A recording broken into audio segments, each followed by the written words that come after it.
তুমি বলবে Saint Expedite বা ফাদার বলবে, ঠিক আছে? বলবে ফাদার, আমি আপনার কাছে যে প্রার্থনা জানিয়েছিলাম আপনি তা প্রভুর কাছে জানিয়ে, আর আমার পাশে এভাবেই আপনি থাকবেন সবসময়। না তুমি দাও।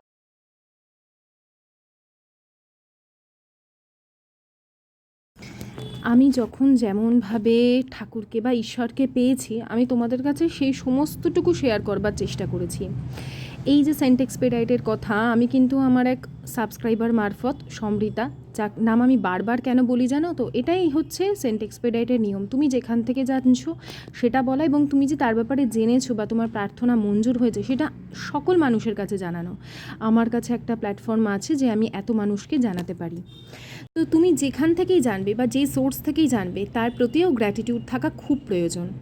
সেই জন্য আমি যখনই আমার কোনো উইশ পূরণ হয় আমি তোমাদের কাছে তো জানাই, সাথে সাথে তার নামও নিই যেখান থেকে আমি জেনেছি। তারপরে আমি বিভিন্ন ভিডিও, বিশেষ করে ফেসবুকের বিভিন্ন ভিডিও থেকে, বিভিন্ন যারা রেইকি সম্বন্ধে জানে, কাজ করে, তাদের থেকে জেনেছি।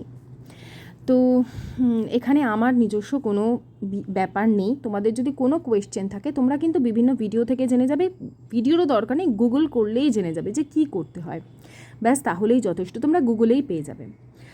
আর এখানে আমি সন্ধ্যা আগে দিয়ে নিচ্ছি। আজকে অনেক দিন ধরেই ভাবছিলাম যে আয়ুষ্মান হঠাৎই এটা করেছিল, জানো তো, পরীক্ষার সময়। তোমরা তো জানোই পরীক্ষার সময় ও কীরকম টেনশানে থাকে। ফার্স্ট ডেতেই ওর বাংলা পরীক্ষা ছিল, যখন 6 থেকে 7-এ ওঠা যে অ্যানুয়াল পরীক্ষা ছিল। তা বাংলা পরীক্ষা নিয়েও আমি জানতাম ও ভালো পরীক্ষা দিয়েছে মোটামুটি, সারা বছর বাংলা পড়তেই চায় না, তাও আমি ওকে 1 সপ্তাহ আগে পড়িয়েছি, খুব ভালোই পড়েছে। তারপরে ওর মনে একটা সংশয় ছিল, ও তখন নিজে থেকেই বিষটা করে। হ্যাঁ, পুরো মুখের উপরে বোতল ফেটে গেল। কোন বোতলটা? বরফের বোতল। তুমি ফ্রিজ থেকে বের করে জল খেয়েছিস? না, খাইনি। আমি বরফের জলটা একটু মিক্স করতে যাচ্ছিলাম, ঠিক আছে, আমার ইয়েতে এরকম বোতলটা ঢাকনিটা খুলেছি, ফাট করে আমার মাকে লুকিয়ে এইসব কাজ করলে আমি হয়। বাচ্চা কাচ্চা বড় হলে মা বাবাদের একটু শান্তি হয়। আমার উল্টো হয়েছে, ছোটবেলা আমার ভালো ছিল, যত বড় হচ্ছে তত দুষ্টুমি বেরিয়ে যাচ্ছে।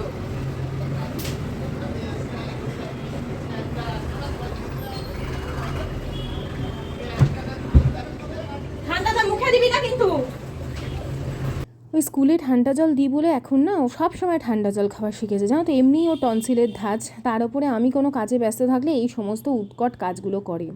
তো আয়ুষ্মানের না আমি তোমাদের বলি কি হয়েছে, ও নিজে থেকেই উইশ করেছিল। ওর মনে হয়েছিল বাংলা পরীক্ষা একদম ভালো হয়নি, ও বোধহয় বাংলায় পাশ করতে পারবে না, ওর এটা মনে হয়েছিল। আমি ওকে বারে বারে বলছিলাম, তোকে আমি যা পড়িয়েছি, যা কোয়েশ্চেন এসছে তুই পারবি, কিন্তু ও বলছে না আমি তো জানি আমি কি বানান ঠিক করেছি না করেছি। তো যাই হোক, কিন্তু ও বলেছিল ও যেন 80-তে 52-এর ওপর, মানে 52-এর ওপর পায়, ও পেয়েছে 62, 80-তে। তো এটা ওর কাছে, মানে সত্যি এটা ওর কাছে মনে হয়েছে এটা সেন্ট এক্সপেডাইট ওর জন্য মিরাকল করেছে। আর সেই জন্যই ও, আমি অনেক দিন ধরেই এটা পেন্ডিং ছিল, শেষ পর্যন্ত আজকে ভাবলাম যে ফেরার পথে রেড ভেলভেট কেকটা নিয়ে নিই। যদি সকালের দিকে হতো একটা গোলাপ, আরও রেড কালারের অ্যাপেল, বা যে কোনো রেড যে ড্রিঙ্কগুলো পাওয়া যায় সেরকম অনেক কিছু দেওয়া যায়, রেড চেরি দেওয়া যায়, রেড অ্যাপেল তো বললামই, মানে লাল যে কোনো কিছু দিতে পারো। তা ওই মিয়মরে থেকে আসার পথে নিয়ে এসেছিলাম হচ্ছে তোমার একটা রেড ভেলভেট কেক আর রেড কালারের ক্যান্ডেল, এই দুটো তো দেওয়া যায়, আমি এইটুকু জানি। গুরু ব্রহ্মা গুরু বিষ্ণু গুরুদেব মহেশ্বর গুরুদেব পরম ব্রহ্ম তস্मै শ্রী গুরবে নমঃ। অখণ্ড মণ্ডলাকারং ব্যক্তং চরাচরং তৎপদং দর্শিতং তস্मै শ্রী গুরবে নমঃ। অজ্ঞানতিমিরান্ধস্য জ্ঞানাঞ্জনং শলাকয়া চক্ষুরুন্মিলিতং येन তস্मै বিমলমচলং সর্বদিক সাক্ষীভূতং ভবাতীতং ত্রিগুণরহিতং সদ্গুরুং তং নমামি।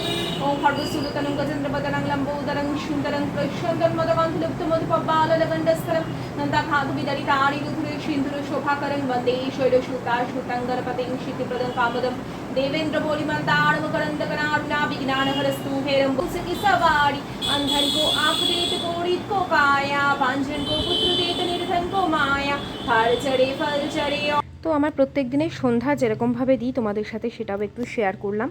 আর একটা খুব ভালো কাজের জিনিস তোমাদের দেখাই, যারা নতুন কোনো মিক্সি বা মিক্সার গ্রাইন্ডার কিনতে চাও তারা কিন্তু আগারোর এই 3 জার যে সেট ব্লেন্ডারটা কিনতে পারো। যেমন কিউট দেখতে সেরকম একদম পিওর টকটকে লাল কালার।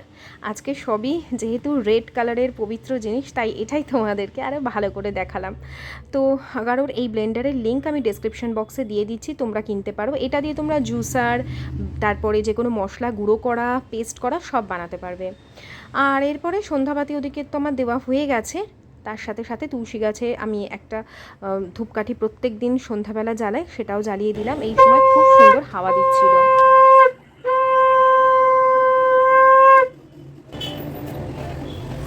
এটা নিয়ে এসছো, এটা লাঠি আনলে না কেন?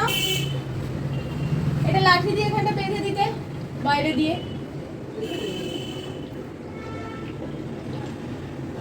এই রে হনুমানজি নিতে পারলি না। আমার তো ডেইলি লাইফস্টাইল ব্লগ, আমার যা যা সব কিছু আমি তোমাদের সাথে শেয়ার করেছি। বিশেষ করে যে ভালো আমার জীবনে এসছে, যা জিনিস আমি পেয়েছি, আশীর্বাদ পেয়েছি, সেগুলো শেয়ার করেছি। আমি এই ছবিটা তোমার ফোন থেকে মানে গুগল থেকে সেন্ট এক্সপেটাইট বললেই ছবি বিভিন্ন চলে আসবে। আমার এই ছবিটাও তোমরা পেয়ে যাবে, ডাউনলোড করে ল্যামিনেশন করে বাঁধিয়ে নিতে পারো। তাহলে তোমার যখন প্রার্থনা করবার, আমি তো অন্য জায়গায় দেখলেই আমি ঠাকুরের আসনে রাখি না, আমি আলাদা জায়গায় একটা লাল কাপড়ের ওপর পেতে রাখি। সারা বছর ওইভাবেই পাতা থাকে। আর যখন যখন আমার উইশ পূরণ হয়, আমি সেন্ট এক্সপেটাইটকে কিছু একটা উপহার স্বরূপ দিই। যেহেতু ওনারা মানে বলা হয় আর কি, তোমরা গুগল করলেই জানতে পারবে যে ঈশ্বরের বা প্রভুর অনেক কাছাকাছি অ্যাঞ্জেলরা থাকেন এবং আমাদের চারপাশেও কিন্তু সারাক্ষণ থাকেন। বলে না যে, ওই জন্য বলে না সবসময় শুভ শুভ বলো, কারণ অ্যাঞ্জেলরা কিন্তু থাকেন আমাদের প্রার্থনা শুনে নেওয়ার জন্য। আমি তো কোনো নিয়ম জানি না, সত্যি আমি নিয়ম অনেক পড়েছি, দেখেছি, কিন্তু আমি আমার মন থেকে, দেখো আমি আমার ছেলেকেও সেই রকমই শিখিয়ে দেবো কীভাবে বলতে হবে। আমি এখানে সব কিছুকে গুছিয়ে দিচ্ছি, কারণ ও এগুলো করতে পারবে না, এগুলো নিজের করাই ভালো। আমাকে একজন জিজ্ঞেস করেছিল অন্যের উইশ আমরা করতে পারি কি না। আমি যতদূর শুনেছিলাম যে হ্যাঁ নাকি করা যায়, তুমি কারোর হয়ে করতে পারো।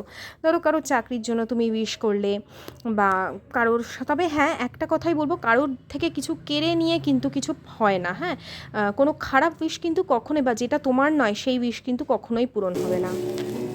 পাপাই সাউন্ডটা মিউট করে আয়। তুমি বলবে সেন্ট এক্সপেটাইট বা ফাদার বলবে, ঠিক আছে? এবার ফাদার, আমি আপনার কাছে যে প্রার্থনা জানিয়েছিলাম আপনি তা প্রভুর কাছে জানিয়ে মঞ্জুর করেছেন। কি বলবে বলো? ফাদার, আমি আপনাকে যা বলেছিলাম, যে প্রার্থনা করেছিলাম তা আপনি প্রভুর কাছে মঞ্জুর মঞ্জুর করিয়েছেন। তাই আমি ছোট্ট গিফট আপনাকে দিচ্ছি। ছোট্ট গিফট। আর আমার পাশে এভাবেই আপনি থাকবেন সব সময়। না তুমি দাও, দিয়ে তারপরে মোমবাতিটা জ্বালাবে, ঠিক আছে? এবার আমি আমার মতন করে আপনাকে দিলাম, আপনি গ্রহণ করুন। তো আমি আজকে একটা ছোট্ট গ্র্যাটিটিউড ভিডিওই তোমাদের সামনে নিয়ে এলাম। যদি ভালো লেগে থাকে তোমরাও করতে পারো, যে কেউ করতে পারো। আর যদি মনে কোনো খচখচানি থাকে, ওই যে বললাম গুগল করে নাও, তোমরা সব জানতে পারবে। একজন জিজ্ঞেস করে আমাকে যে পিরিয়ডের সময় করা যাবে কি না। পিরিয়ডের সময় করার কোনো দরকার নেই। হ্যাঁ, পরে করলেই তো হয়, কয়েকটা দিনেরই তো ব্যাপার, সেই দিনগুলো পেরিয়ে যাক না, তারপরেই না হয় করা যায় কি যায় না আমি সত্যিই জানি না। আচ্ছা, এক গ্লাস জলও কিন্তু এখানে আমি দিয়েছি। তাই প্রভু আমার উইশ পূরণ করেছেন, মানে আমার সন্তানের উইশই তো আমার উইশ পূরণ করেছেন। তার জন্য প্রভুকে আমি এখানে সকলের মাধ্যমে জানালাম, আমার ধন্যবাদ জ্ঞাপন করলাম তাকে, তিনি যেন আমাদের সাথে এইভাবেই থাকেন। এটা অনেক দিন আগেই ছিল উইশ করা, কিন্তু দিতে দিতে দেরি হয়ে গেল। আরও সকালের দিকে হলে আমার ইচ্ছে ছিল একটা গোলাপ ফুল দেওয়ার। ঠিক আছে, আমি এমনিতেও ফাদারকে দিতে পারি, সেটা না। আর সন্ধ্যা হয়ে গেছে দেওয়া। তুমি একটু চা খাবে নাকি? বাবাই চা খাবি না তো? না, কেক খেয়েছো পুরো গোটা। আর চা খেয়েও না, অম্বল হয়ে যাবে। দেখেছো তো? কিছু বলবে না? যখন ওর বাবাকে কিছু বিষয় বলতে বলবো তখন বলবে না, বুঝতে পারলে? এমনি সময় চিৎকার করতে থাকবে যখন দরকার নেই। আর ওই যে আয়ুষ্মান একটু ওই বাড়িতে যাবে বলছিল, আগামীকাল ভোট ছিল। এই ভিডিওটা যেদিন করেছি সেটা হচ্ছে 28 তারিখে, আর 29 তারিখে আমাদের দক্ষিণবঙ্গে ভোট ছিল। তো আয়ুষ্মানের ছুটিও আছে। আমি বললাম ঠিক আছে তাহলে যা। আর এখানে আমি ওই আমলকির মোরব্বা বানিয়েছিলাম না, দেখো এক শিশি অলরেডি শেষ হয়ে গেছে, আর এক শিশির থেকে কিছুটা আমি মায়ের জন্য পাঠালাম, যদি ওরা খায় সেই জন্য। কারণ বেশি দিন থাকলে তো আবার, যদিও আমি ফ্রিজে রাখি, নষ্ট হওয়ার চান্স নেই, তবে এই এখন একদম মজে গেছিলো। আজকের ভিডিওটা বন্ধুরা ছোট্টর ওপর আমার গ্র্যাটিটিউড একটা ভিডিও জানালাম, কেমন লাগলো অবশ্যই কমেন্ট করে জানিও। আর এইটুকুই তোমাদের কাছে জানানো, যাতে সবার মাধ্যমে সেন্ট এক্সপেডিটের কথা আরও ছড়িয়ে পড়তে পারে। আমার প্রচুর বন্ধু, মানে দিদি বলো, সাবস্ক্রাইবার দিদি বন্ধুরা সব সময় আমাকে বলে যে আমার মারফত তারা জেনেছে, তাদেরও প্রচুর উইশ পূরণ হয়েছে। এইখানেই আমার সার্থকতা, এইখানেই আমি প্রভুর আরও হয়তো সাহায্য পাবো। তো তোমরাও করলে তোমরাও সকলকে জানিও। আজকের মতন টাটা।